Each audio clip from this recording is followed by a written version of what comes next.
Good evening from Florida, USA, and good morning, Australia. Welcome to Humanly Possible. Thank you for joining us. I am Dawn McCarty, and my amazing co-host is Elise Price-Tobler. And tonight we have an inspiring guest for you, and we'll be talking about taking the dis out of disabilities. Elise, I'm going to toss it over to you so you can introduce our amazing guest. Thank you, Dawn. So, hi, good morning from Australia. My name's Elise Price-Tobler. I'm a clinical psychotherapist, and our guest today is a huge disabilities advocate, Dr. Truett Vaigneur from the CUNY University over in America, in New York. So that stands for City University of New York. So Dr. Vaigneur is the host of Disabilities Redefined. So for any of you wanting to follow him, that's what his channel is called, his Instagram website, Disabilities Redefined with Dr. Vaigneur. And he runs a talk show that's airing on the Manhattan Neighborhood Network that features successful students and professionals with disabilities, as well as disability advocates. So Dr. Vaigneur teaches psychology at York College in CUNY. He also serves as a counsellor for CUNY Leads, an academic and career program for students with disabilities. So it's my absolute pleasure to have the next hour and a half speaking to Dr. Vaigneur. So welcome Truett to our show.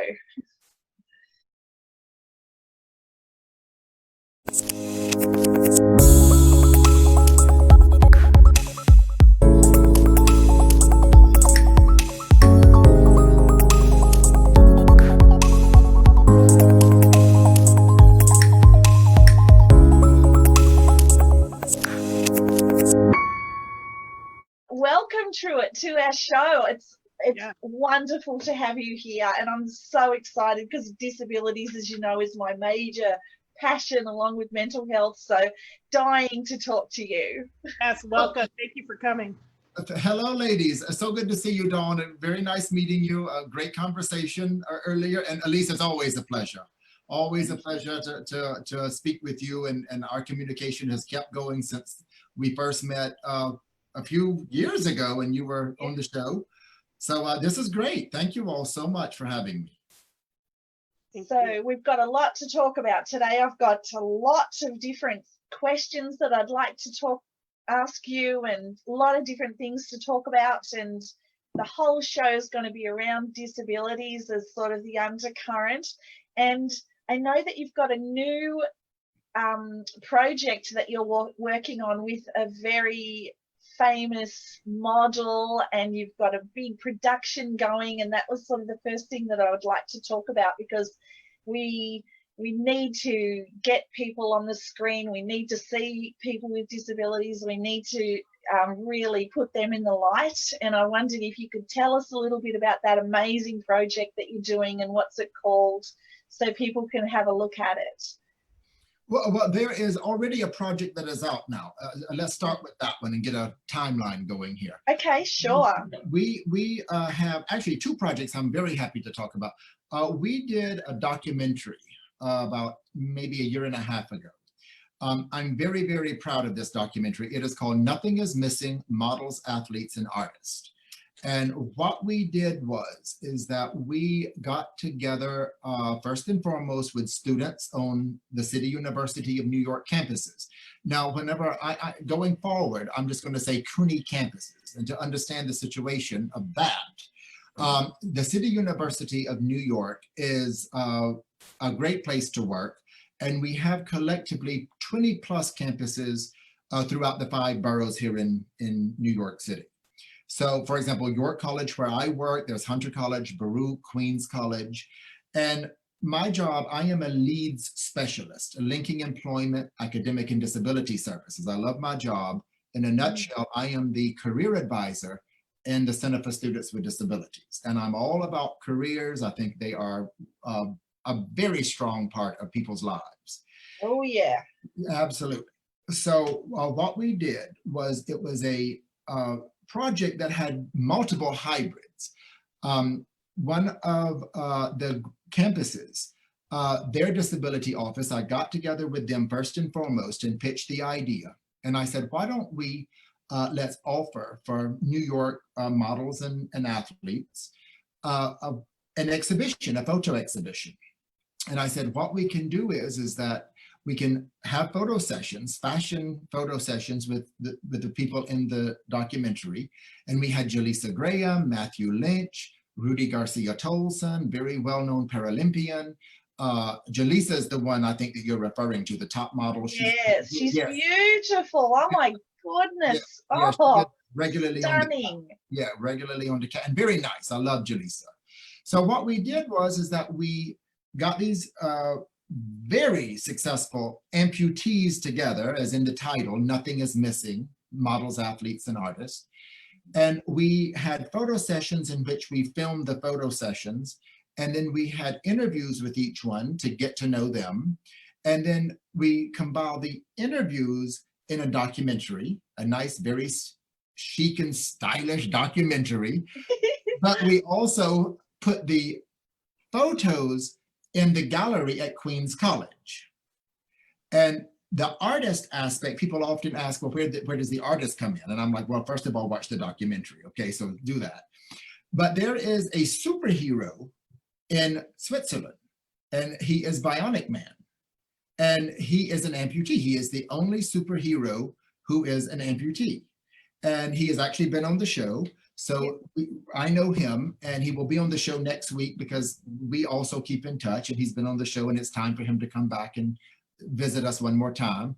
So the illustration artist, Mark actually gave us a collection of the illustrations of Bionic Man that goes into the comic book. And we actually included an entire section on Bionic Man. So it actually turned out to be a super popular superhero style exhibition and documentary all the way. Fantastic, fantastic. Now, getting back to the careers, the students, which is dear to me, that helped me put it together, we had part 2. And like the photographer, the one who organized the gallery, the one who put together the layouts, the whole 9 yards.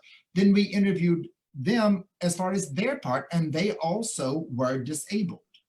So it was part 1 and part 2.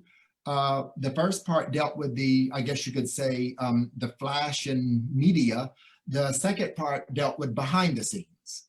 And it was pretty successful here in New York City. It got a very good review, very good reviews. And we hit the paper. There was 1 week I think we were in like 8 papers collectively for 1 week, which for students is a big deal.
So I Yeah. was happy with it, yes.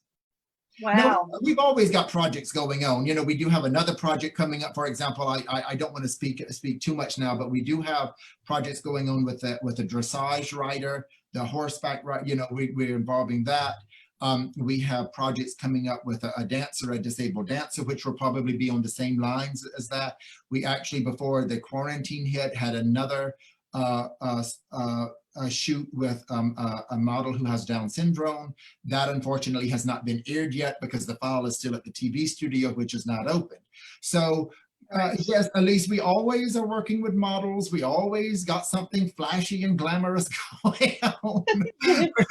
And listen, why not? Okay, you know, at the end of the day, and I love doing that kind of thing. And you know, and on the other hand, we also had very serious guests too, politicians, scientists. And what I really love is when we can combine it together. And someone who's never really had a photo session, or someone who's never really been, you know, in front of the camera that way, and bring them up. And everybody always enjoys it and has a lot of fun. And, you know, it's always a great time on set when we have those special projects. I love what I do. I absolutely love it. Yeah. Oh, I can see that. I know that about you. That's why I like hanging out with you, because but your vibe attracts your tribe. And to get anything changed in the world, it's important to me to surround myself with like-minded people and to be very focused and reduce that stigma and get people's voices out. Absolutely. And I want to say like-minded people, we say that all the time, but the terminology for that, so, and you two ladies might know this, is what Erickson coined identity synthesis. It's where I see myself in you, you see yourself in me. And therefore what did you say? Vibe of the tribe? The tribe? Yes, your vibe attracts your tribe. But that is pretty much it in layman's terms. Because we want to strengthen who we are. And that is what I'm finding now with the City University of New York and our disabled students. The tribe is amazing. And what I'm finding is that they're seeing each other in each other. They're seeing themselves in each other. But the disability is secondary. What they're seeing is successful students. They're seeing students with 4.0 GPAs. They're seeing students who are future lawyers. They're seeing students who are, you know, up and coming actors and actresses.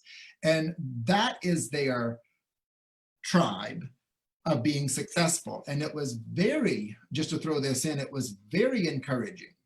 When we first were put in lockdown here in New York City, when we were under New York pause, as they call it, within the City University of New York, the disabled population, CUNY Coalition for Students with Disabilities, was the first group who actually started Zoom events, because their identity was, they wanted to hold on to that. And it was amazing. I mean, we're talking 100 plus people attending. It really was a strong show of disability identity. And that to me was super encouraging. And it really is good. It makes us feel good to know that our work is paying off.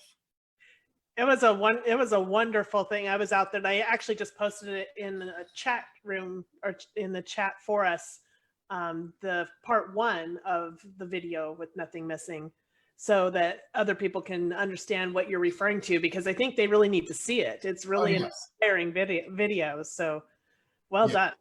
Yes. Yeah. And we've been pitching ideas. At least I think we spoke about this in the past. I just keep pitching ideas for reality shows.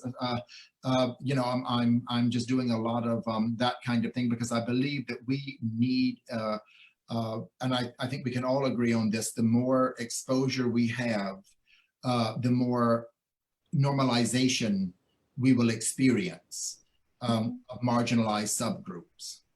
Absolutely. And I think you and I have spoken previously about the role that social media plays in that. Yes. Absolutely incredible. Could you speak a little bit about what you have seen within your community of people with disabilities, and how strongly that has evolved, because I've been watching, especially the Instagram on your channel, like Disabilities Redefined on Instagram, and the people that you interview, and the light coming through them is phenomenal, and I've seen them change into very powerful people with very strong identity, and with a lot of followers now, and just a completely amazing, very, very empowering space. So I just wanted to sort of see what have you been watching and seeing within your community too? Well, I've pretty much been seeing the same thing, and I love what you said, the evolution. I don't think what I would define within each individual character an evolution of their character. I think what social media allows is that young person, or anybody for that matter, who does feel comfortable with themselves. And I think it's very important for us to say, and I always stress this whenever I'm in speaking to a group or even on the talk show, if you don't feel comfortable about posting about your personal life, don't. Okay, that's a given. If you don't feel comfortable speaking about your personal life, don't, because it's not going to be effective. And the one person who will get hurt is you.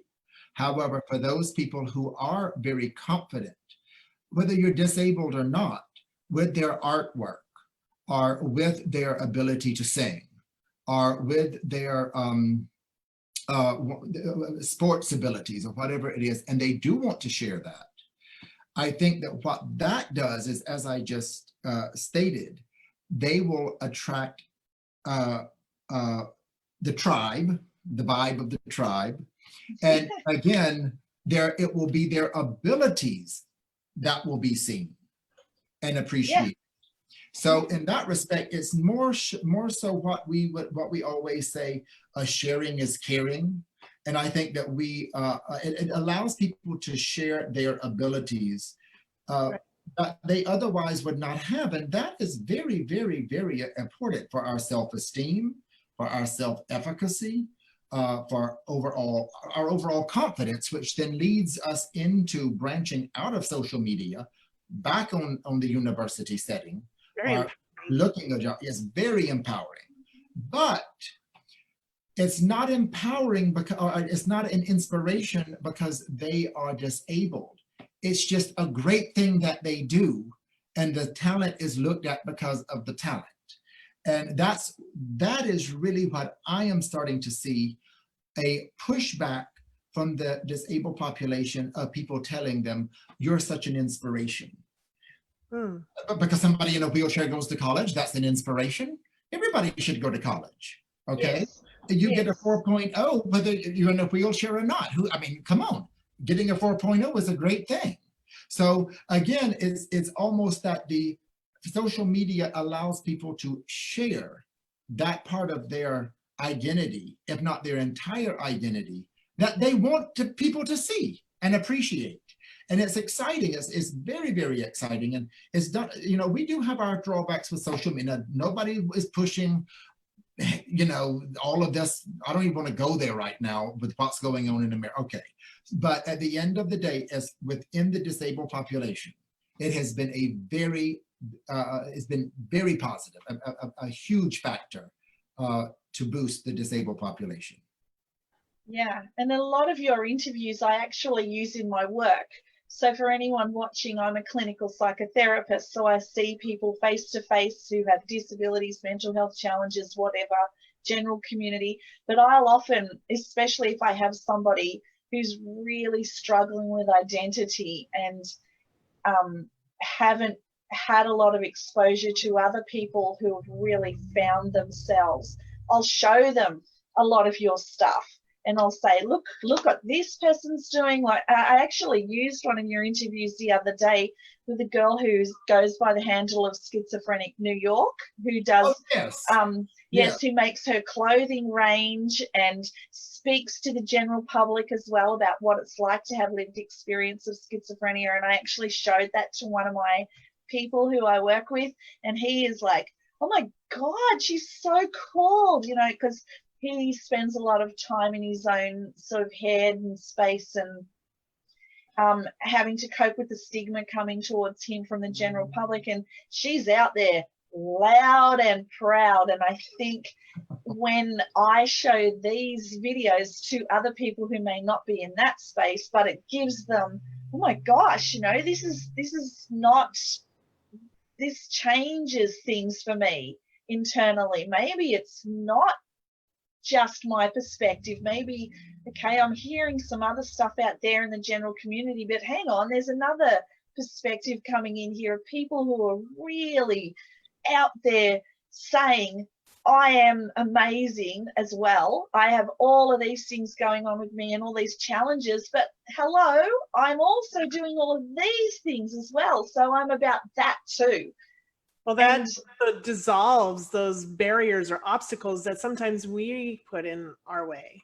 It could be from our own thoughts and our own limitations that we put, but it helps to dissolve when you can see how, you know, hey, the sky really is the limit. You can achieve, you can go beyond and go beyond those boundaries that we set for ourselves. Absolutely. And I'm finding that actually a lot of the young woman who is the designer and owner of Schizophrenia NYC, not only has she, well, she doesn't want, that was what I love so much about that interview.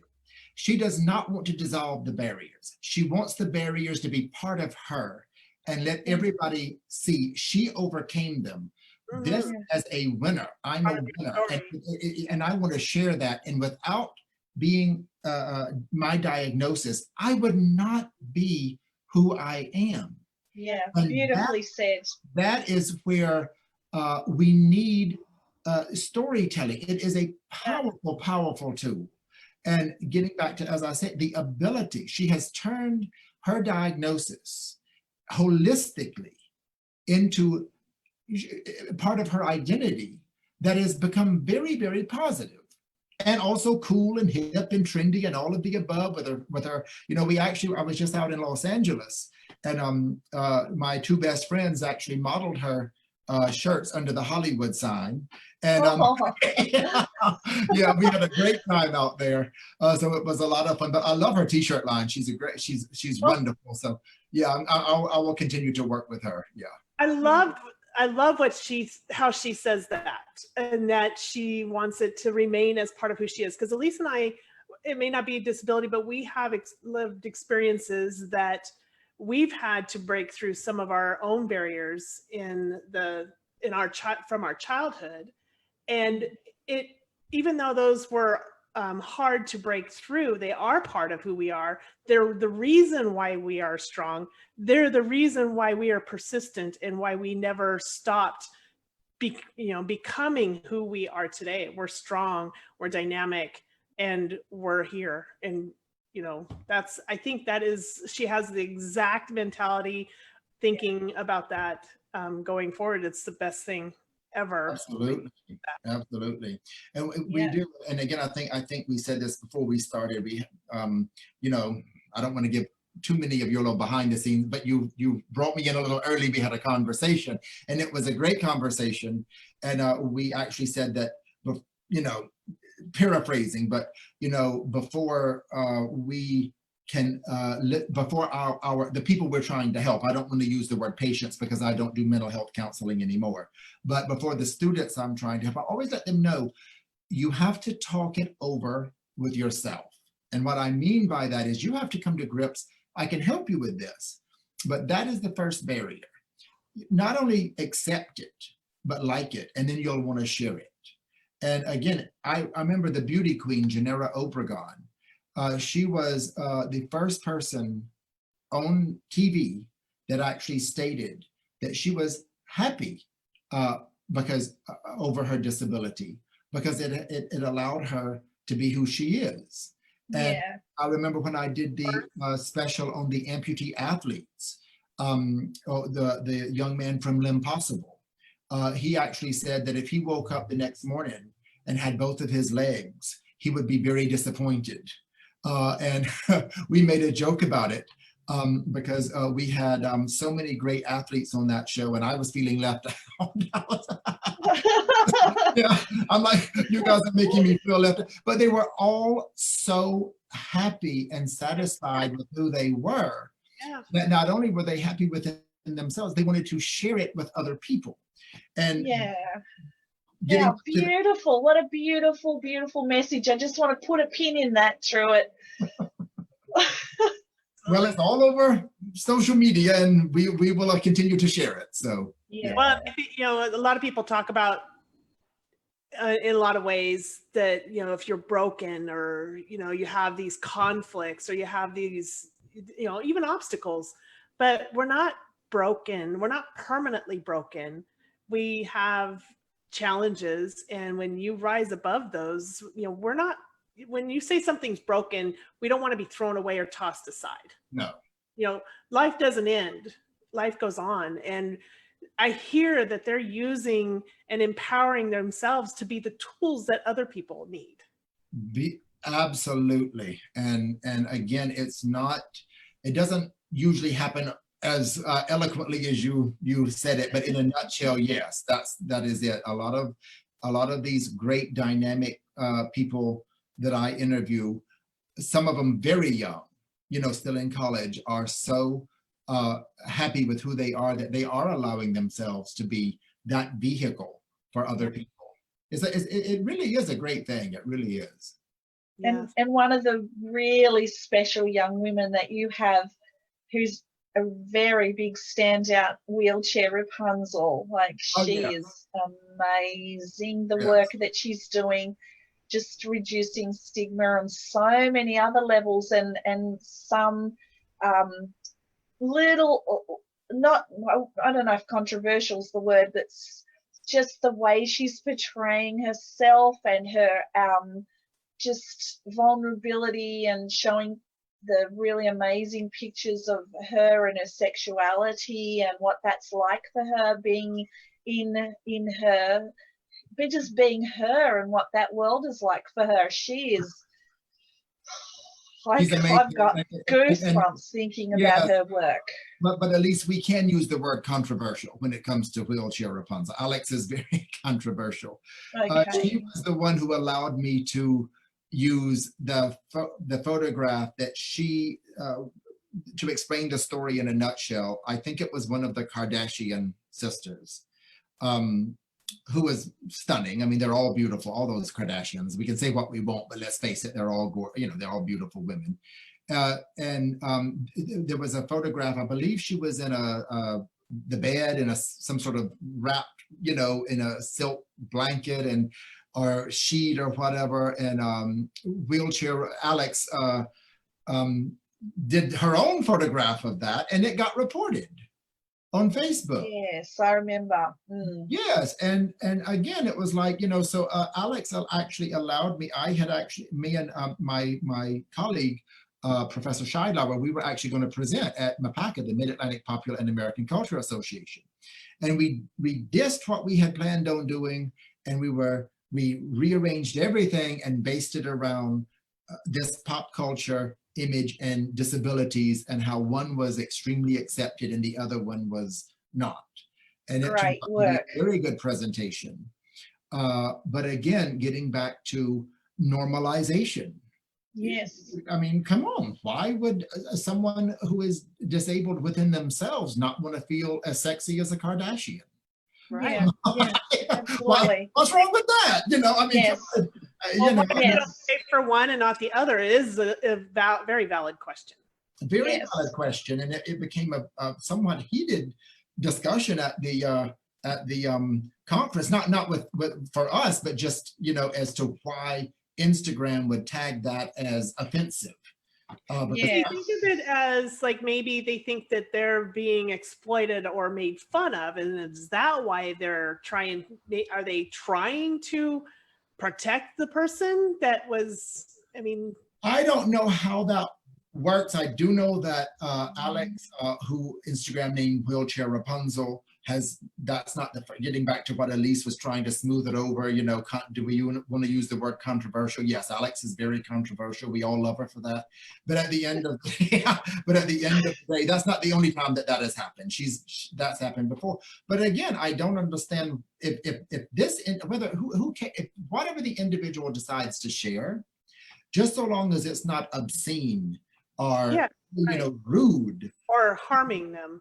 Exactly. Why, you know?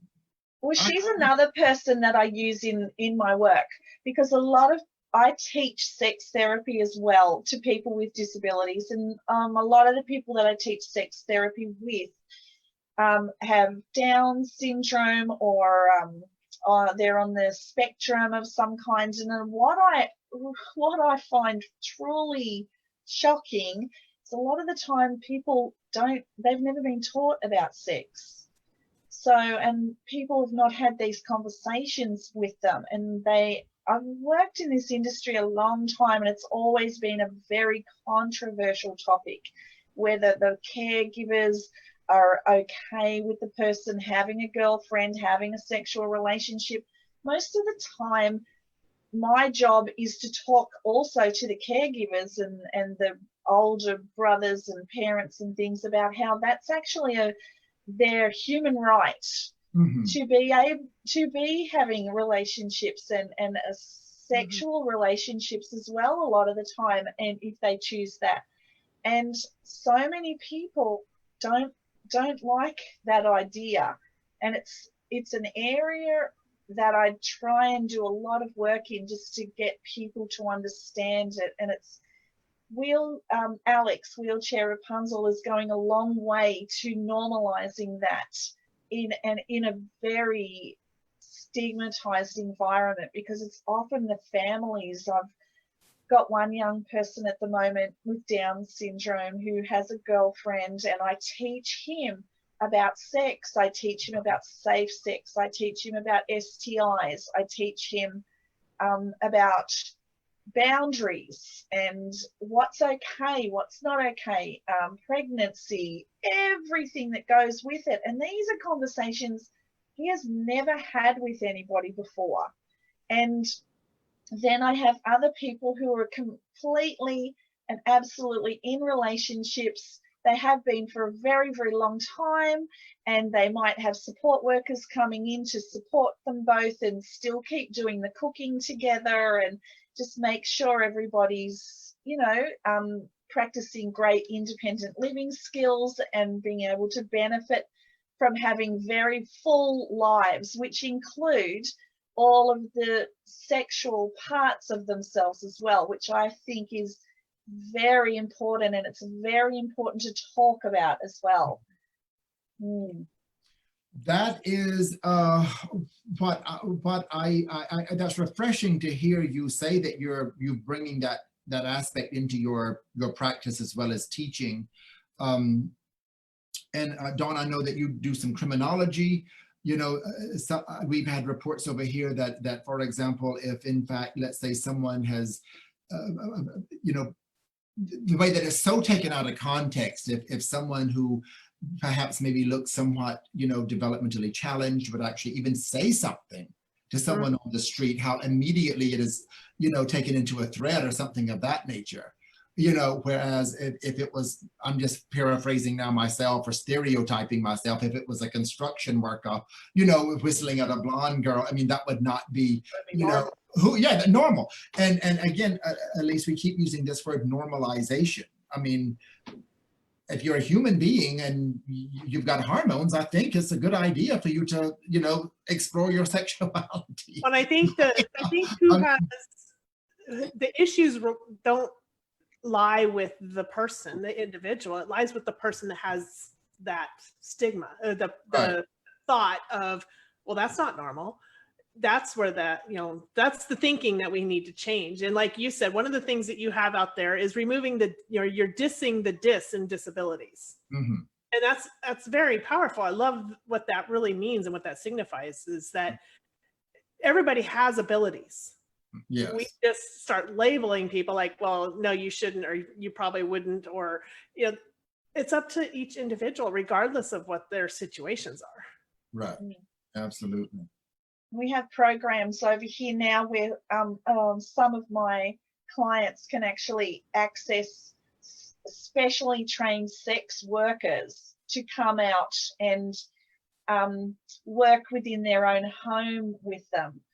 So that's a pretty controversial program, but I think it's amazing and very caring, and the people are trained in a very different way. And then the people that I have that I work with who may not have partners and things like that can then explore that part of themselves in a safe environment as well.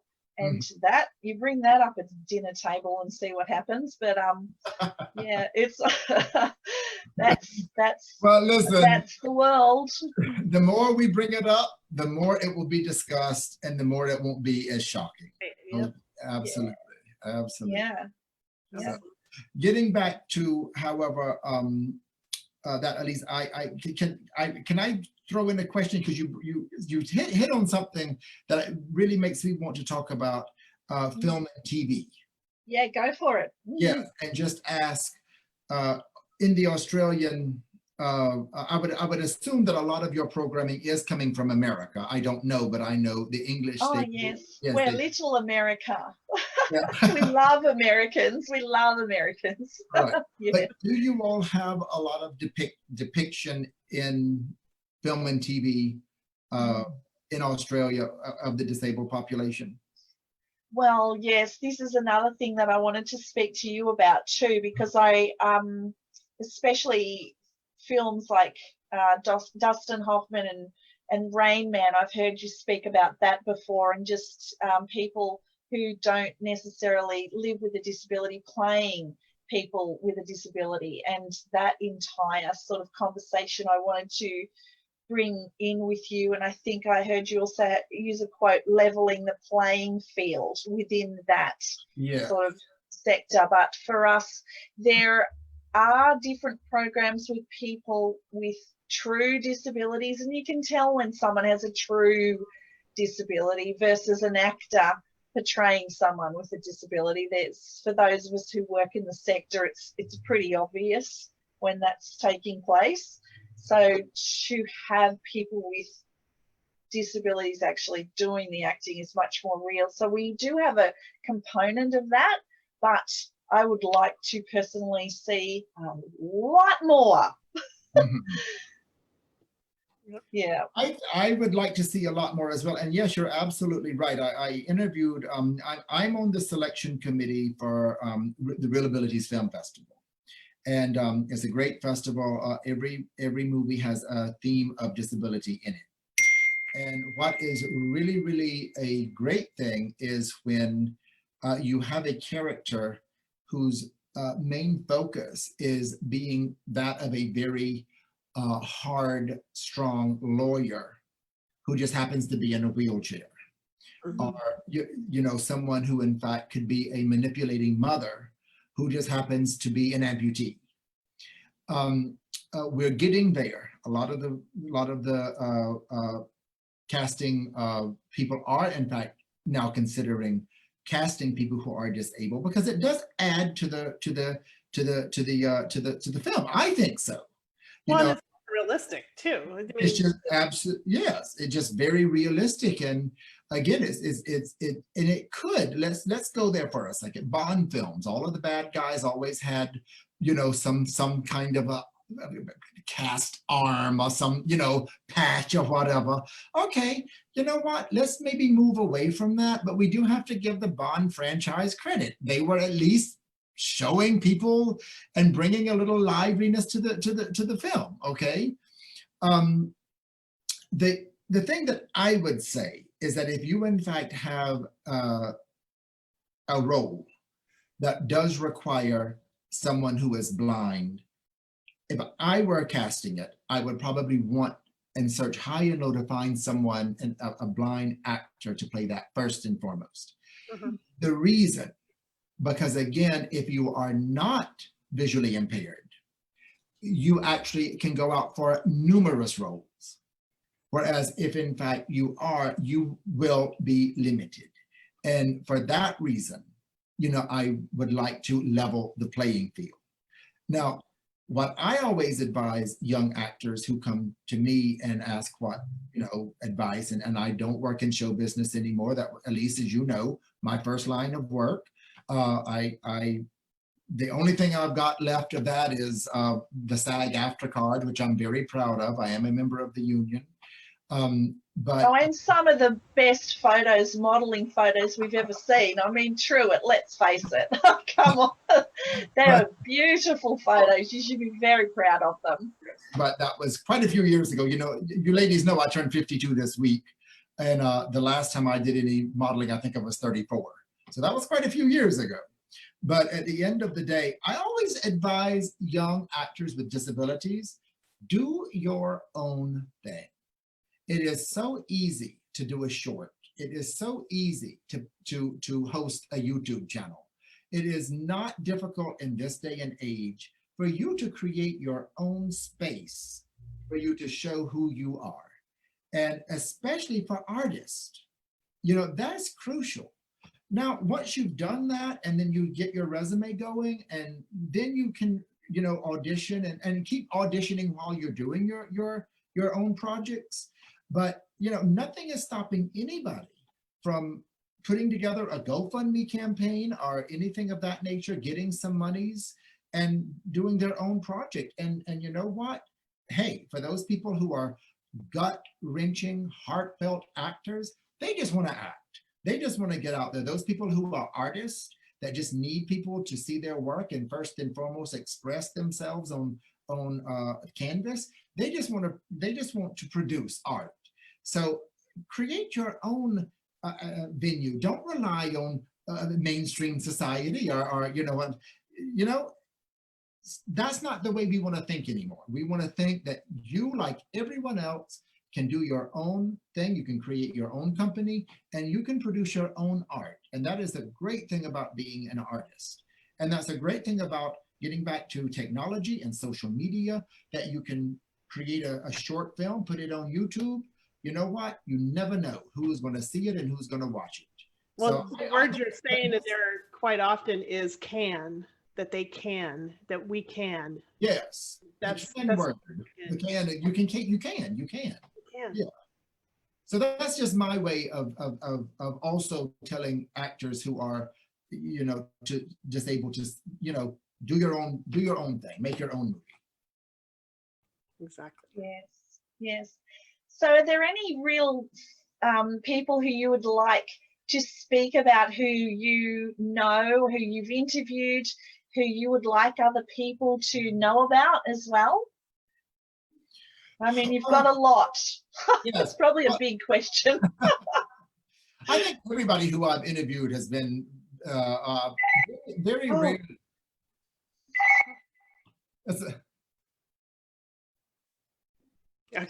Okay, Dawn. I love this. Okay, yeah, you know what? To answer her question, I think everybody who I've interviewed has been extremely special to me. I don't really have one person that sticks out more than the other. Everybody's story is so special that it is, again, doing this show has been one of the best things, that's really ever happened to me. And again, as I just stated, I'm doing it on my own. It's not like I'm really getting permission from anybody. I'm not really doing anything that is, out of the ordinary. Eating your own drum. Yeah, and pretty much. So I don't really have one person. I think it would be, again, they're all very, very, special. I will say, and this is going to be a strong confession, but most people find it very refreshing. I don't always like everybody. And that I think is, I think that's very important for me to say. Now that doesn't mean that we don't work together afterward, or that doesn't mean that we don't collaborate. I've done that plenty of times where I would not hit it off with people. But when someone comes into my studio, I do not, or where we film, I do not have any kind of assumptions that oh, they're going to be the sweetest person ever, or oh, whatever. A lot of they're people like everyone else. Some people are very demanding. Some people are, want to stop filming. It can be difficult. And I always like to share that, it's not always a happy set. Sometimes, I made the joke, somebody, and I remember one person in particular who actually I ended up being very good friends with after it took a while, but I'm like, I told him, I said, listen, you come rolling in here, like, everything is going to happen your way. I'm like, what's going on with you? And come to find out that this person, whoever he or she may be, they had just had a bad day. In the meantime, I'm downing volumes in the corner. I'm like, come on, listen, so, I'm like, this is just not working, whatever. So, I mean, again, it is, at the end of the day, we have to produce. And people who could be defined as disabled are not always, that is a stereotype, because that is neither negative or positive for that matter. But they all, everybody, every group, whether marginalized or not, has personalities in it, and so when people want to ask about, well, what's it like? I don't always like everybody. I really do not. I don't. Now, that doesn't mean that we stand up and listen, and go at it, or no. You always be professional and you always have to get through things. But there have been a few cases where, the techs have had to come out and we've had to call it off. And at the end of the day, it always works out. But that's actually quite refreshing to know that, people are strong and opinionated. And I'm the kind of person that I don't really argue that much with anybody anyway. So, it's kind of like, I just deal with it and move on. But there have been a few times that has not been really, really good. No. Well, when I was looking for photos, I was going through and watching the videos, and it was just, you couldn't tell any of that by watching the videos. No. I mean, you're so close, and I mean, you could feel the compassion and all of that in the room, no matter who you were working with. I mean, everybody just looked very genuinely happy and glad to be there, and the pictures are amazing. They're amazing, and the videos are amazing. Yes, well, thank you. I do enjoy the show. I do enjoy the show, and again, if I at least when you stepped out, I told on it was one of the best things that's ever happened to me. Now, how I got into this is yes, actually a very funny story, because I was doing my doctorate. Of course, it's expected in higher education. You get your doctorate and the whole 9 yards. So I just did an EDD. I do not have a PhD.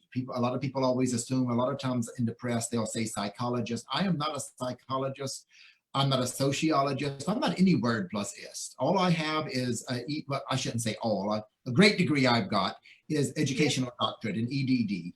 And I did my dissertation based around identity and athleticism, and using Erickson. And it was great. And it was also, all of my degrees have been very special. So when I graduated, I sent my dissertation out to maybe 30, 30 publication companies, and 2 wrote back, let's work together on a book, a continuation of your dissertation, which is something that I do not advise anybody to do.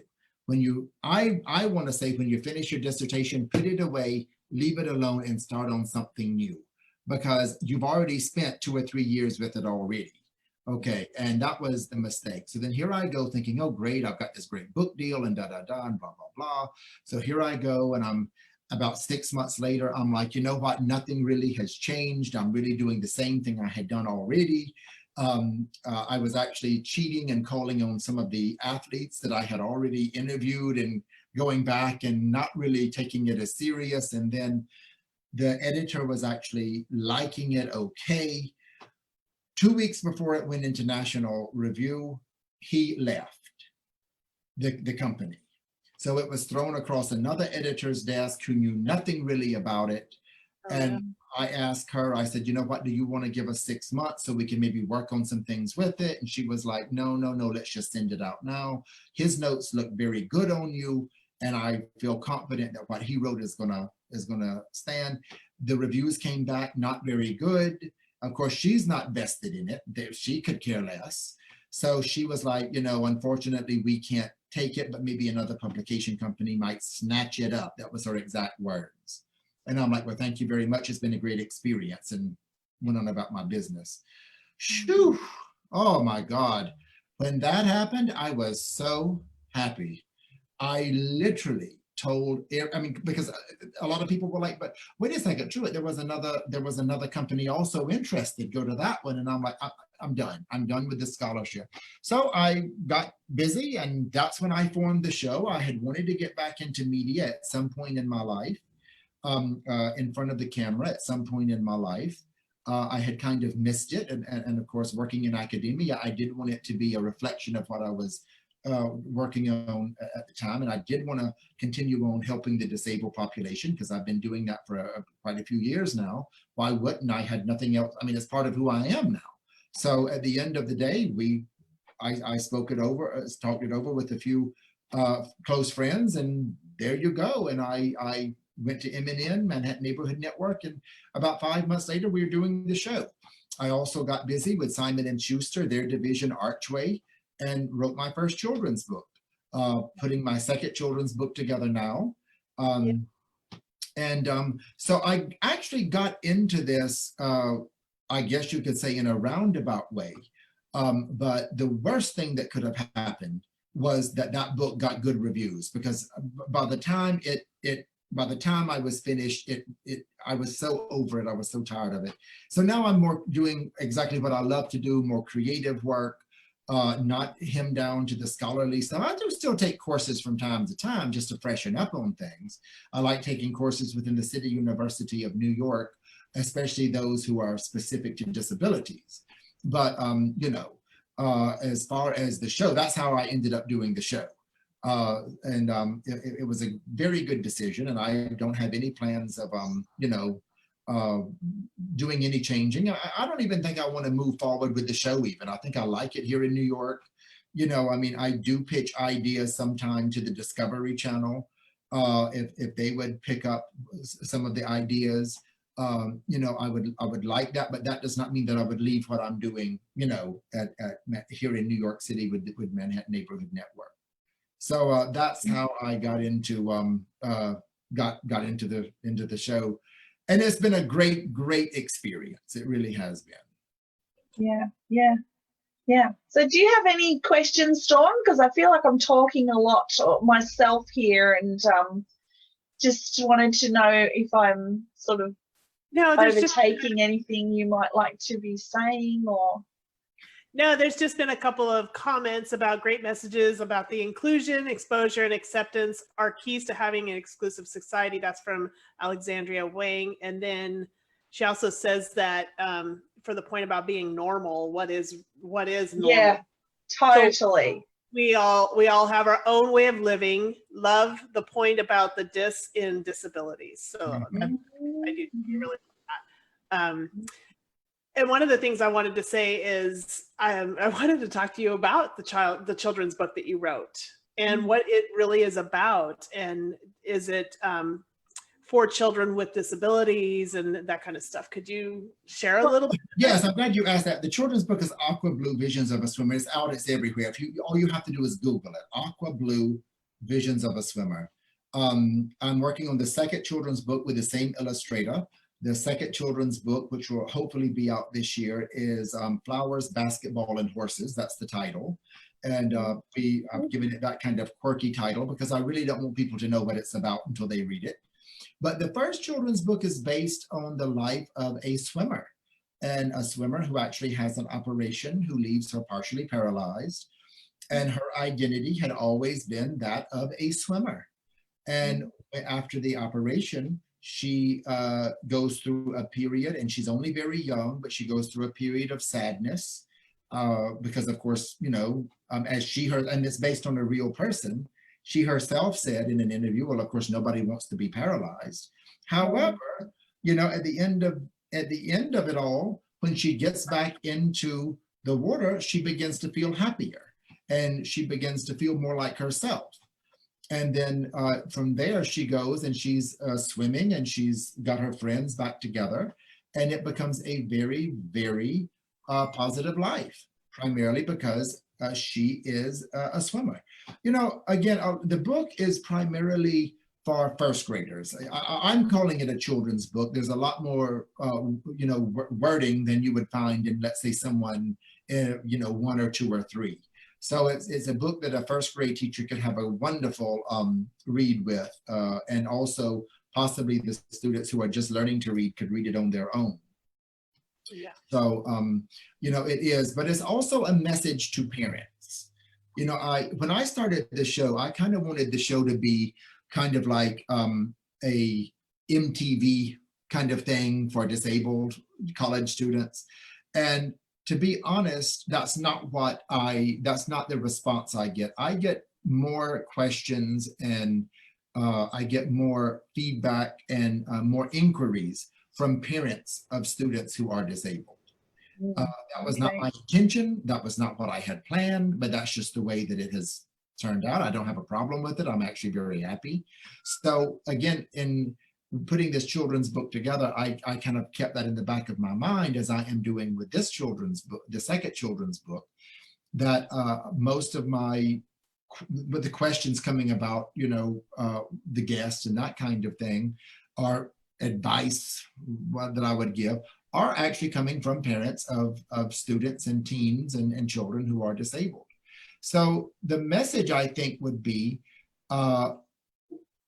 one, everybody, as you said, Dawn, has a skill, a talent.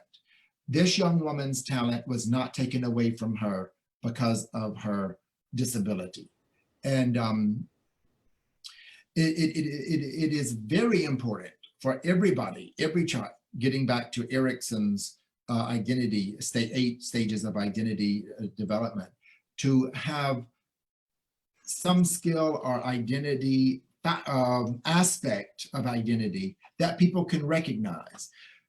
We do not want to give in to the status quo, but social recognition and social acceptance is vastly important. Yes. It really is. And positive social recognition is also very, very important. Right. When we hear people perhaps with this statement, well, I don't care what people think and blah, blah, blah. Well, you may be good for them, but that was never me. I do care what people think about me. And whenever you are already teetering on a vulnerable identity, is even more crucial. So the more positive aspects of your personality, the more talents and the more skills you can show, the better. So I always encourage parents who have children who are defined as disabled to at least allow them to experience as much as they want to so they can focus in on that interest, that hobby, even if it is, you know, look like finger paints or whatever. Now it might turn into be, this person might be a great artist one day, you know. So again, allow them to explore. Again, as we were talking about earlier, Elise and Dawn, with the sexual appetite, that because you're disabled, that does not mean you do not want to go places. Because you're disabled, that does not mean you do not want to be successful. Right. Yes. So, and it cannot start early. It cannot start early enough, especially with those children who, you know, are already perhaps maybe a little vulnerable. So that also is there in the book as well. Yeah. Well, that's wonderful that you've just shone a light on that, and I'm really, really happy that we got to speak about that project. That sounds really, really special to you, and I'm sure that's going to make a big difference in a lot of families' lives and children's lives. And thank you for putting that out into the world, Truett. And it leads me, I wanted to, while you're here, I wanted to also share with you about a program that I've just found out about. It's a program by a person called Peter Wilson. It's an Australian program out of South Australia, and it's actually called immersion therapy. And so I had not heard about this program until this week. from another friend of mine, Kate, who runs Dynamic Parenting, and she was telling me about it. So I looked it up quickly so that we could talk about it, and I could see if anyone was doing it in America. And it's basically immersion therapy is a service that was developed to offer freedom of movement within the weightless environment of underwater using scuba equipment. With approximately 5,000 sessions they've already delivered, immersion therapy has demonstrated great results for everybody who's participated. So basically, it's an inclusive service that has been developed based on a biopsychosocial model. The person-centered approach is designed to accommodate participants' individual needs and goals, maintaining participants' choice and control while assisting to increase functional capacity and enhance social and community participation. And it basically, physically, it improves their mobility, muscle strengthening and conditioning. Psychologically, it increases confidence and self-esteem, improves health and well-being. And socially, it increases community participation and improves relationships and social skills.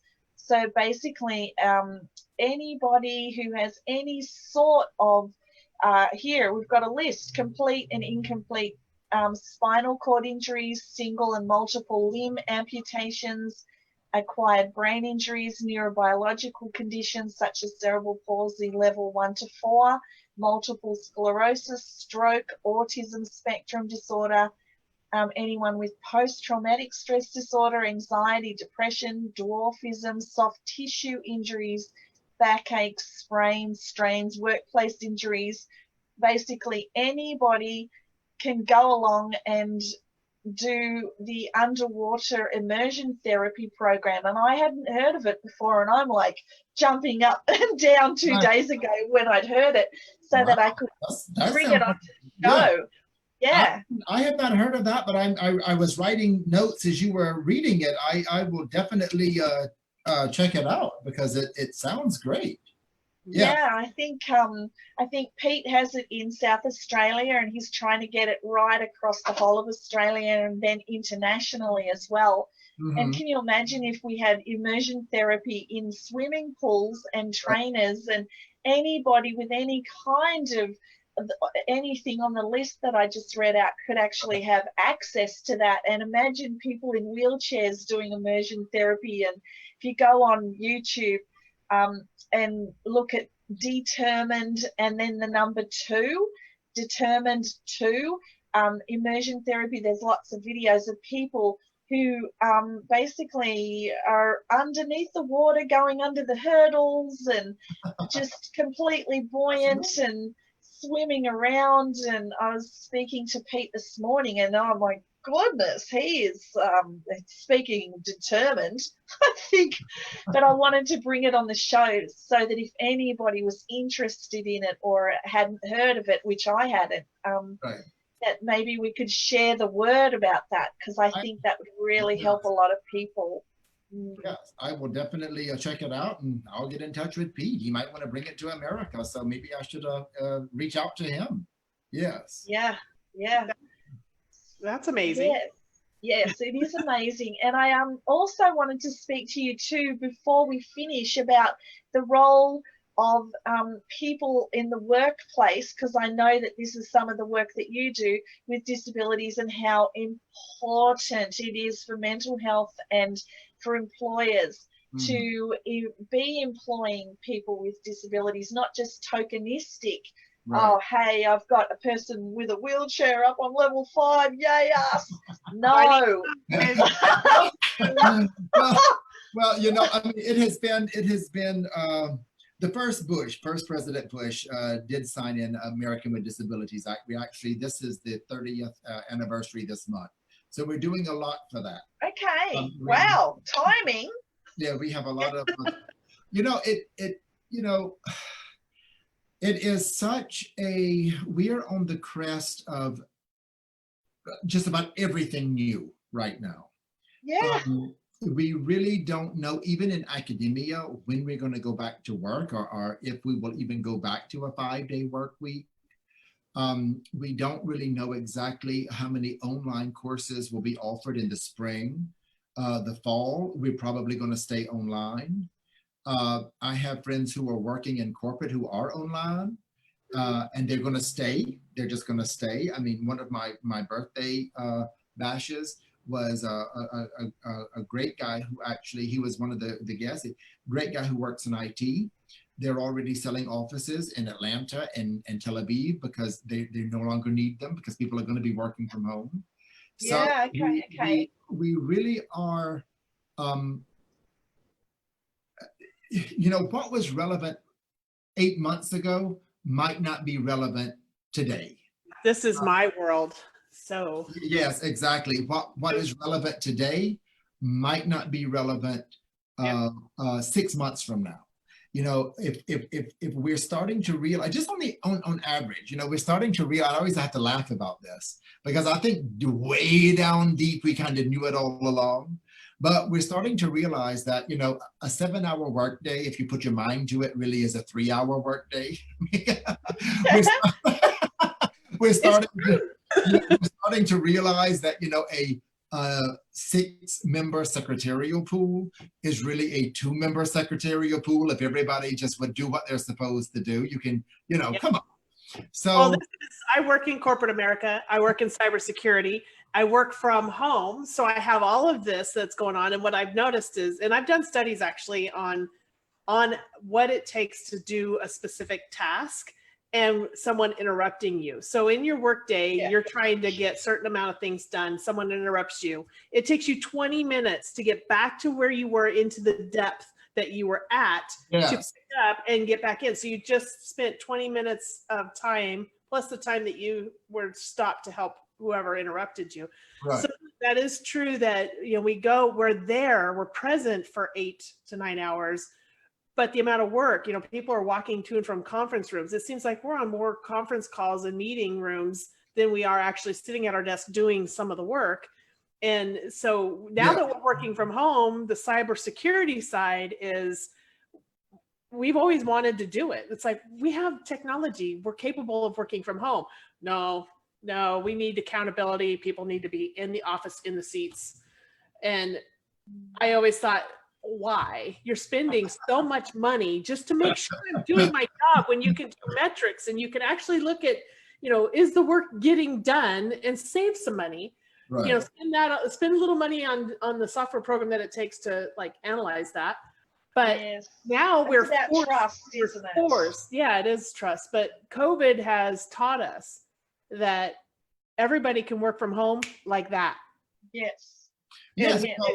But also it's like what Elisa's saying, the trust factor. You know, if you give someone something to do, where people know what they need to do, and you know, if you've got it on your desk via email or coming through the email, you know, at 12:30 when you said, okay, have it to me by 4:30.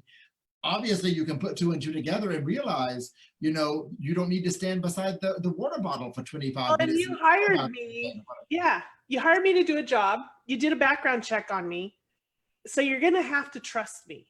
If I'm not doing the job and you're noticing that what you need as a manager, so I think this is also a management problem.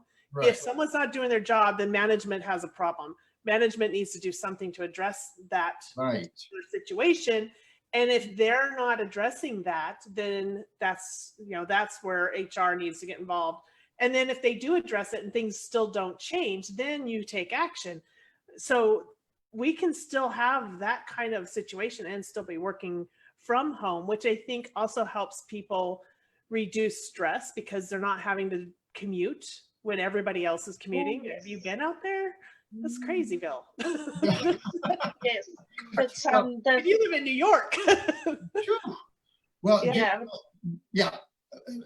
getting back to the word reduce, it has reduced a lot of unnecessary obstacles like the subway.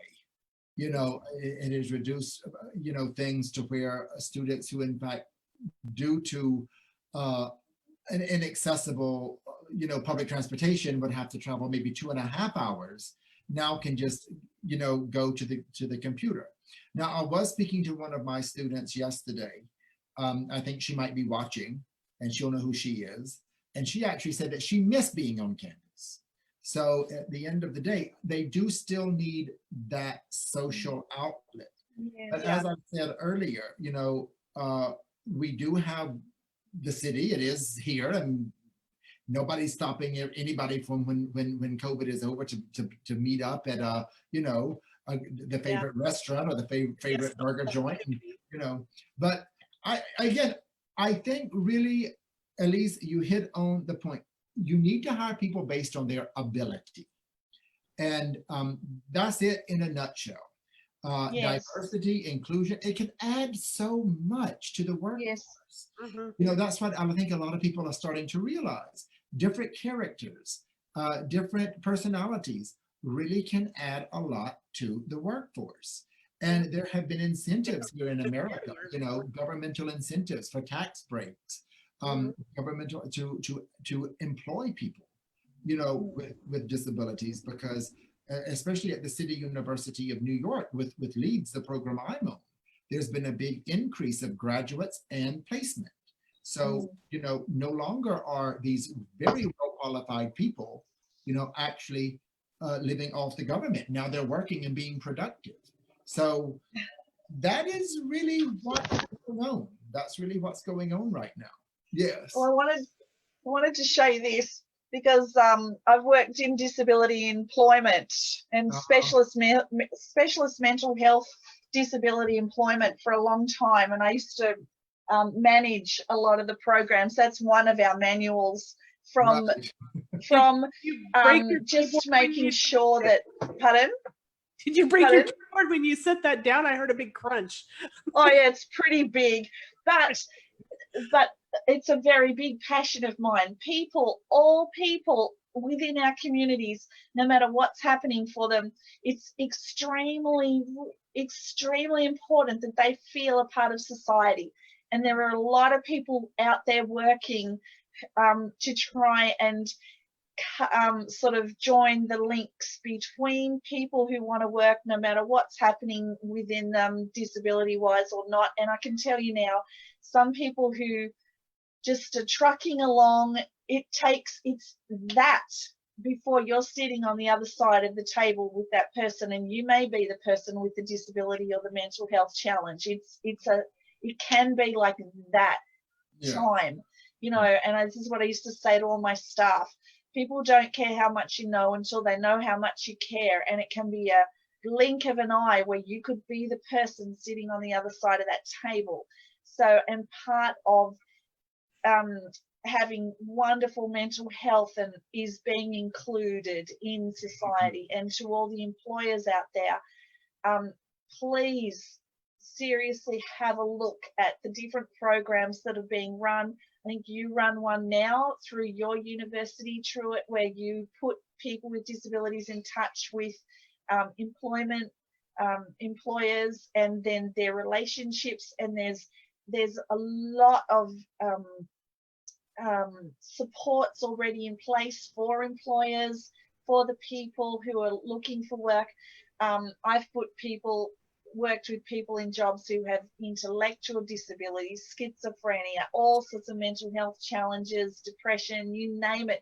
And we can keep that worker in work as well if they have challenges, like someone who may not have identified as having a challenge before, if they start or begin to develop one, like depression or something like that. There are structures in place where we can go in and help the person to move through it, to stay in employment. But employment is so crucial to mental health and the stopping of depression and any sort of disability. Any person with a disability has a right to work if they choose to, whether it's paid or volunteer. But there's so many things in place. You saw that manual that we can put in place to have these amazing connections going, and it just everything from supported wages and timing of tasks and so many things. It's a whole other world, and I wanted to talk about what you're running there at your university too, Truett, so people could hear like this whole big world that they might not know about. Right. Well, there's a lot going on here in New York City. It's more than just on the City University of New York campuses. LEADS is a great program. Again, it's linking employment, academic, and disability services. And we're not really running it. We're just embedded within the campus work structure. So we're more just specialists helping. But we are linked with the Mayor's Office for People with Disabilities, MOPD, Mayor's Office for People with Access VR, Good Temps. Our job, even though we're on campus, is to branch out in the city, which I love because I get to be on campus and work with the students, but also, you know, work face to face with other people outside of campus. You know, career counseling is undefinable. Everybody is different, so you have to adjust to that actual student. One thing I always, well, two things now I always stress. I always like to make this point. Starting a career is just not for college age people. You could be 35 years old and want to start a career. And that is also, that also could bring in fear. Yeah. Again, within the disabled population, and particularly multi-generational. We do have cases, not on the university, but for example, people who in fact have been supported by government assistance their entire lives and have an occurrence that happened and then suddenly get the strength to go into the workforce. And there is fear there. And that we need to be aware of that. You know, okay, we can put everything in place. We can, as you pointed out, Elise, we can have manuals this big. We can have the most beautiful resumes on planet Earth.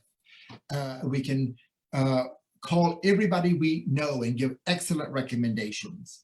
But at the end of the day, when anybody goes into a job interview, that responsibility falls on their shoulders. So we have to work through that with them, and whether or not that they are able to just, I always like to stress that because, you know, being a career counselor, you just don't offer this to people who are disabled. You know, you try to help everybody, right? And I teach on the university level, so I know a lot of students.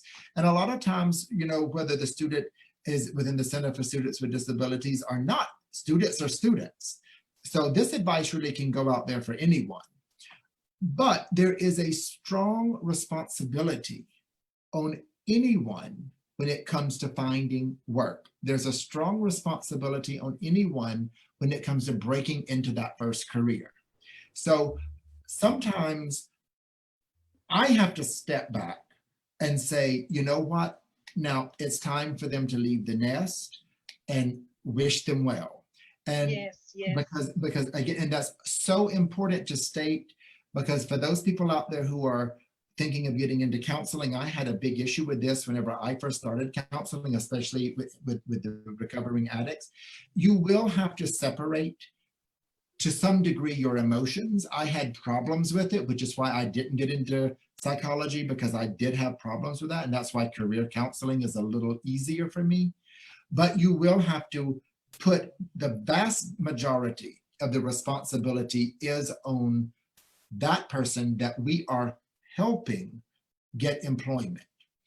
And the reason why I make that statement for is that on one of my interviews with a very smart young woman, her name is Natalie Smith. I believe she was on the part 2 of, no, she was on the third documentary we did, Major Choices, Great Career Paths, which we interviewed a group of CUNY students. And she makes excellent points. For example, don't expect, because you are disabled, to get the first job you go out for. That's not going to happen. That's not going to happen to anyone, okay? Don't expect that, for example, because you are disabled, that you yourself will be in the best mood when you go for that interview. Or you know, as I just stated, personalities are personalities. So again, I think a lot of students that come back they come back and they were like, well, it just wasn't what I expected. And I'm like, what did you expect? I mean, it was a job interview. Yes. I mean, you know, I mean, if all accommodations were met, everything was legal, you were accommodated, then the rest falls on your shoulders. And again, don't expect the first job to just, you know, you have to work for it. So as much as we want to do and nurture and protect those that we're helping, I always like to stress in these interviews that at the end of the day, the real success will not come from us. It will come from that individual. Yeah. And I think that's always crucial for me to stress, because again, we can only do so much. Well, it's their presence, and they're the ones showing up, and so they do have to put forward that work as well. So yeah, the counseling, the career counseling and stuff like that is nice, but it's a tool. Yes, absolutely, absolutely. And at the end of the night, if you experience some kind of discrimination, now that's entirely different. For example, if you're not allowed to go to the third floor because of the secretary just doesn't want to open the key for the elevator, that is entirely different. That, yes, you exercise your right. That is where the ADA comes in. Okay, but I'm not referring to that case. I'm referring to a case where things ran appropriately and legally. Okay, a job, someone looking for work, someone starting their career is just that, someone looking for work and someone starting a career. And you know, whether you're disabled or not, it will take strength, it will take energy. And again, the true success will fall on that individual's shoulders, which is very refreshing, because we're not going to do it. And getting back to the normalization factor again, incredible. Yes, and speaking of normalization, I just looked up the figures on people with a disability now, which a lot of people don't realize. Could either of you guess how many people there are in the world who actually experience some form of a disability? Do you know the figure, either of you? Because 1 in 5. In the world? In the world? In the world. Yeah, in the world. I want to probably go to venture in the 20s. So we're looking at 1 billion people, it's saying here. I thought you meant percentage-wise. I'm so sorry, Elise. I'm sorry. Yeah. Oh, no, that's okay. 15% of the world's population, it's saying. Yeah, 15%. Yeah. Experience some form of disability, and disability prevalence is higher for developing countries. 1/5 of the estimated global total, or between 110 million and 190 million people, experience significant disabilities. So that's a huge amount of people. Yes. Yes. But Truett, I want to know, before we finish the interview, what does the term and the word underdog bring up for you? You know what? That is that is a real term. We really do use that term. And what underdog, I heard that term down south a lot, because I am from South Carolina. I left the South, I went into Europe, Italy, Paris, and England, and I ended up in New York, the last fashion capital, and stayed. I think someone that I would define as an underdog is someone who has yet experienced the encouragement to show their full potential. I do not think an underdog is a wimp by any means. I don't think an underdog wants to be in the position that they're in, because I always associate it also with competition. You know, like, oh, that's the underdog. So, you know, within some kind of competition, usually you will hear that terminology. Mm-hmm.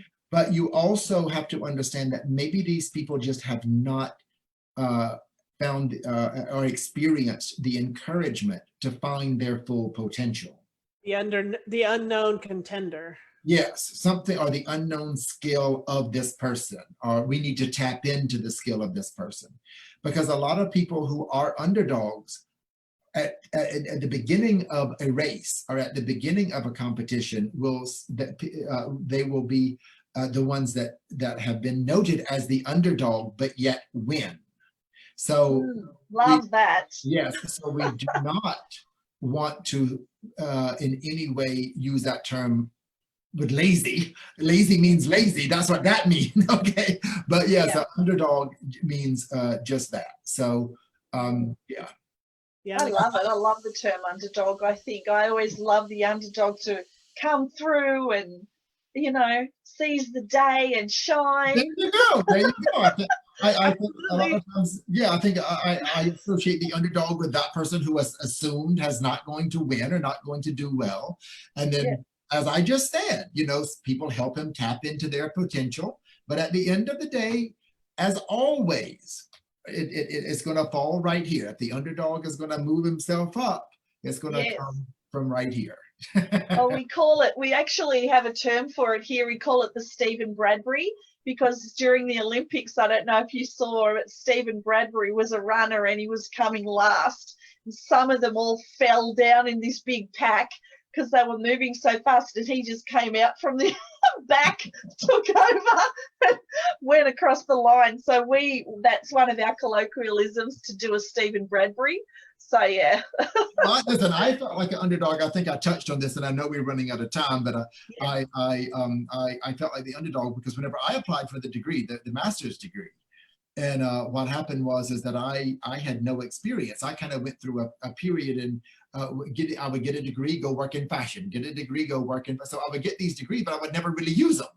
And what happened is that the master's degree, I actually ended up going through 4 or 5 interviews at Hunter.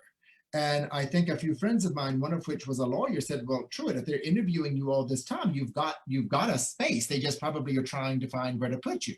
That was the least of the truth. I went in there like, oh, I already had a place, and people would ask us questions like, well, what do you do for free time? I would be like, well, I like going to the movies and read. And what other people were like, no, well, I contribute to the Department of Education, or, you know, I'm on the board of Mount Sinai. And here I am. Well, I like reading novels and I love going to the movies. But, you know, I learned that the reason why they took me is because they said that my honesty was, if I was honest with them at that time, they felt like I would be honest in my counseling technique. So, beautiful. Yeah, so I ended up, and how I ended up applying for that degree was I was on a shoot in Central Park and got completely sunburned. I was 34 years old, and I'm a little sunburned right now because we're finally getting to warm weather. But I mean, I really was sunburned, and they would not let me. They would not let me use a sunscreen because they had already done everything. So when that shoot was over, I grabbed up everything. I ate because they did feed us, and I left. I walked across the park. I walked to Hunter College. Because back then you didn't have all this apply online and everything. You know, yes, so right. I got the application and I came home because I live near Hunter College up here in Upper East Side. I went back the next day and handed it across the counter. And I said, do you guys have my transcripts? Because I just graduated from here 4 years ago. She did a quick, in this big old computer, not the sleek thin lines that we have now. Oh yes, we do have it. You should be okay. Just give us your application. So, and about 3 months later, I got a call. Congratulations, you've been accepted, blah, blah, blah. So, you know, I was kind of poor. So I too know what it's like to be that underdog that, yes. You know, you have to kind of work your way out. So, I love that. Yeah. Underdog. I think that we fight for the underdog now. So yes. We've been there, and now we're advocating for eliminating that feeling of being an underdog. Well, we do. Yeah, and even if we are the underdog, it's okay. It is. I was going to say, because I think we fight for the underdog because we can feel this person really wants to do well. Their spirit. So again, I don't associate being an underdog with lazy at all. No, me neither. No, and everything's circumstantial. I associate it with watch out. Yeah. Okay, I like that. Yeah, we're underdogs, aren't we, Dawn? Yeah. I do have changing the world of PA. Yep.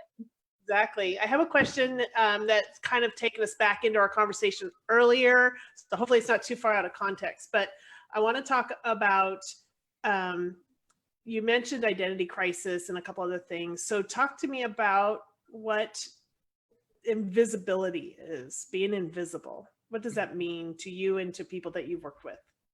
I would think being invisible would be socially invisible. I'm sure you're referring to some sort of invisibility in society, and that gets back to what I stressed earlier. You know, we don't want to be those kind of, and I have no idea, Elise, you are Dawn, or telling your people, don't worry about what people, I don't think that's a good practice, you know, because we do, socially speaking, we do want social recognition. We do want acceptance into society. We do want to speak up. Yes, and we do want to speak up, and we want to be heard. So whenever I think that being invisible would be a horrible thing, because you have to want to say something. You have to have a passion about something. You have to care in order to feel that no one is listening. Okay, and that is important. And at the end of the day, you might again have a responsibility to put yourself in a different, to use Elisa's terminology, tribe. The vibe with that tribe that you're in might not be the tribe you need to be in. Exactly. So in that respect, I would think that being invisible would be a very, very hard thing to deal with. And no one ever should accept that. Don't accept that. Absolutely. No. Absolutely not. Go to professionals like Elise and Dawn and myself, and we can again get you to a place to where you can then take responsibility for it. Because again, I want to use that word responsibility. Yes, it's important. But at the end of the day, I think it would be horrible, because for you to feel invisible, you have to care. You know, you really do, and that is not a good place to be at all. That probably, if it's one thing that will get me somewhat to fall on a bad counseling practice, emotional or involved, that would be it. No one needs to be overlooked, but we need to be in the right area. We need to be, in Elisa's terminology, the right tribe. We need to be in the right career. We need to have the appropriate identity. So again, you know, everything has got to be considered, and we as professionals have responsibility, but so does that person. Yeah. So we can't forget that. We can't forget it. Yeah. And for those who can't speak, if I could just add this, because I've been a support worker for a long time as well in my career, and I've worked with people with profound disabilities, you know, no voice, cannot move. The people in that space are the ones that I am very protective of, and if anything's going to get me angry, it's other support workers who are treating them without, I even want to, like, I can feel it now, other support workers who are not treating them with dignity, not treating them as though they matter, not treating them as though they need to have a voice and their own choices. And if you are a support worker around me who's doing that, God help you, because I will come after you, and I have no bloody bones about doing that, let me tell you. There's no room in this world for people who are not doing, if we're working with people in that space who are that vulnerable, we need to be a very specific type of person, and because there's so much injustice and just abuse going on out there, and that's something we haven't talked about. It might be something for a different time, but the abuse in the disability sector is absolutely something that will get me like really angry, very upset, and go into advocacy like nothing you've ever seen. I don't even think my feet hit the ground if I think that there's something going wrong. But with the people in those spaces, it's to find the light within them, it's to hear them, it's to give them 100%, it's to give them a voice. That's what you're in there for. The support workers, that's what you're in there for. Don't be anything else. I've seen support workers lately who are sitting there on their phones the entire time, ringing other people or doing stuff for themselves, you're getting paid to be with that person, so you be with that person. Like I've seen them lately down at the bowling alley taking out people, and one person I saw the other day, a young woman with Down syndrome, the support worker sat there for the hour on her phone and knew that there was a whole bunch of us next to her all bowling with people with disabilities, because it's another group that I run. She saw us. She knew that we were there. I deliberately was looking at her. She didn't care. I reported her. That's not okay. So if you're seeing anything like this going out in the public, report them. Report them. We cannot have them advocating or working with people, because they're supposed to be, their job is to empower the person. And once the person is empowered, to then step away gradually so that they can then stand on their own. That's what we do. If you're not that person, get out of the industry. That's my that's my and if you are the person, yes, and if you are the person that is feeling invisible, then, and if you have someone like Elise was just describing and you're not feeling heard, then it's time to interview or go find someone else that will listen and will hear you. We see a lot of this happening on a day-to-day basis, and social media is no help in a lot of circumstances where people are just being pushed aside because there's people that are louder, even though it's not voice, or sometimes it's in video, but a lot of it is just the keyboard warriors, and it does lead to people feeling unheard and not wanted, and that can be troublesome. So find your light, like he was saying, you've got a light inside of you, and you should not feel invisible. No, and we're all exactly the same. There's no power imbalance. It's human. We're a human race. We are all exactly the same, no matter color, creed, religion, whatever, disability, ability, whatever. And like I said, it takes that time for you to now be experiencing having a disability yourself. So we've got to restore that power balance. We're all the same. Of that, Anne joined us, and she said that she firmly believes that there are overlaps in the needs of the disabled youth and the abused youth. I love the senpai.net offers a creative resource. So she referred to that. I just wanted to make sure I read that for you. Well, thank you, because we do use the senpai model throughout the entire disabilities community and the mental health community to give people who have a disability a voice. It's written for them as well. Anybody can use it and feel heard. So you just, okay. So while we're on the subject of the senpai social communication model, I just wanted to show a couple of the little clips that we use with regards to trying to get down the stigma around mental health and disabilities, because there are so many people out there in the world who live with these challenges. And so now we'll just pop a clip in so that you can have a little look. And the other thing that I wanted to say is anybody with a disability, anybody with Down syndrome, mental health challenges can also use the senpai social communication model to help them to gain a bigger voice, a clearer voice, and empower them. So let's have a look at the clips. They're very small. They're only 30 seconds long. So thank you. Okay.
ask, are you okay? If they say no, we say, how's your senpai? We go through all of the different things. How have you been sleeping? How are your emotions? Are you getting enough? Meet your needs, food, water, clothing. How's your physical health? Are you feeling included in community? The acronym. And I teach that to people with disabilities, and then they teach it to other people with disabilities. It's a pay it forward model, so everyone now feels included. That's what it is. Yes. I'm very strong on that message. Yeah, that's very good point with that power, balancing that power too as well between people that are and aren't, or people that are disabled speaking to people that aren't disabled, and vice versa, people that feel invisible speaking to someone that doesn't feel invisible. There's a power imbalance unless we can level that. So the senpai model definitely helps with that. Alexandra also said, very interesting to hear about identity roles, social media, your experience as a counselor and in the show. Enjoyed the event very much. And then James said, support workers on the phones, seen it heaps. The industry seems to be being flooded with people who are there for all the wrong reasons. And I think we've seen that here in the States as well. So yes, I work for one of the government departments, I'll just say that. And as a service contractor, I'm watching federal employees on a daily basis behaving in that same way, where they're on the phone talking to their wives or their husbands saying, I want you to do this is how I want you to do it. I mean, they're spending so much time talking to home and not being present at work. And, you know, I'm a taxpayer and I'm thinking, why are you here talking to, you know, and so that happens in every aspect. And it really it's kind of troublesome when people are not. Our National Disability Employment Scheme, it's called the NDIS, which is immersion therapy. Actually, you can get to immersion therapy through NDIS. For anyone who has an NDIS package, you get given a certain amount of money, and then the people over here have voices around who they want to employ and what agencies, so they're very empowered under this scheme. Nice. But having said that, the support workers who aren't doing the jobs that they're supposed to be doing, they're getting paid to do that by the person. So they're actually ripping the person off. And I'm not going to tolerate that either. So yeah, it's hard, and we all have to advocate and report and support the person to have a voice as well around that, because it's hard for people to speak up, because then sometimes when that happens, that can come back on them very badly as well. So we have to watch for that too. It's a hard space to work in. Yeah, and it goes back to that trust, and it goes back to that that transparency, that responsibility, all these words that we've used tonight, it applies so much. Exactly. But wonderful show. And I knew that it was going to be a wonderful show with you, Truett. Great show. I enjoyed talking. I tell you, it was good. Yeah. You all are so passionate about what you do, and I love that, and I really do appreciate that. That's you know, something great to see, and it feels good that you are, neither one of you are invisible, and that you have such passion for what you do. And I hope that more up-and-coming social workers and psychologists will get to know you two, to truly understand that passion is needed when we're dealing with people, no matter who it is. Just dealing with people who need to be passionate about what you do. Exactly. Yeah, or get out of the industry. Yeah. Go find something else. Yeah. So on that note, yes, we'll wrap it up. Lisa, you guys stay put. I'll just wrap it up with everybody else. Thank you so much for joining us this evening. It was a pleasure being here. Thank you for your comments and all your support. And we will see you next week. Thank you for joining Humanly Possible. Good night. Good night.